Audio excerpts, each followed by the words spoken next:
সাকিব আমার সাথে যা করছে সেটা আমি বলবো। তো স্যার সাকিব মানুষ হলো কি করলো দা করলো এটা আমাদের বিষয় না। কেমন একটা ছেলে এটা ওর সাথে নাম মিশলে কেউ বুঝতে পারবে না ভাই। ও ওয়ার্ল্ডের এক নম্বর অলরাউন্ডার। আপনারা কি সচিনের সাথে কোনদিন কথা বলার সুযোগ পেয়েছিলেন? অনেক জিনিসগুলো এরকম হয়ে গেছে এখন।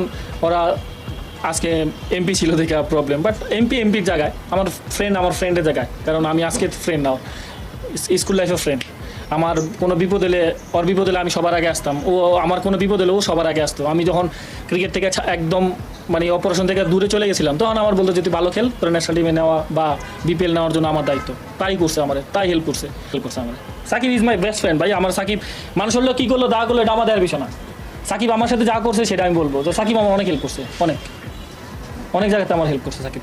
আমি কই শুনেন, সাকিব কেমন একটা ছেলে এটা ওর সাথে নাম মিশলে কেউ বুঝতে পারবে না। আচ্ছা, ভাই ও ওয়ার্ল্ডের এক নম্বর অলরাউন্ডার। আপনারা কি সচিনের সাথে কোনদিন কথা বলার সুযোগ পেয়েছিলেন? না কেমন মানুষ, যত ওয়ার্ল্ডের যত বড় বড় ক্রিকেটার আছে না, স্পোর্টসম্যান বলেন, রোনাল্ডো হোয়াট এভার, ওগুলো ভিতরে অনেক ইগো থাকে। হয়তোবা ওরা মানে ফেসটা এরকম করে ইগোর মতন, ঠিক আছে? হয়তো আমরা চিন্তা করি যে অনেক ইগো দেখাচ্ছে বা অনেক মুড মারতেছে, বাট নর্মালি ওরা অনেক ফ্রেন্ডলি হয়, অনেক ফ্রেন্ডলি। আমি কথা বলছি, আমি জানি তো সচিনের সাথে বিরাটের সাথে বড় বড় প্লেয়ারদের সাথে খেলছি, তো দেখছি অনেক মিশুক ভাই, অনেক মিশুক।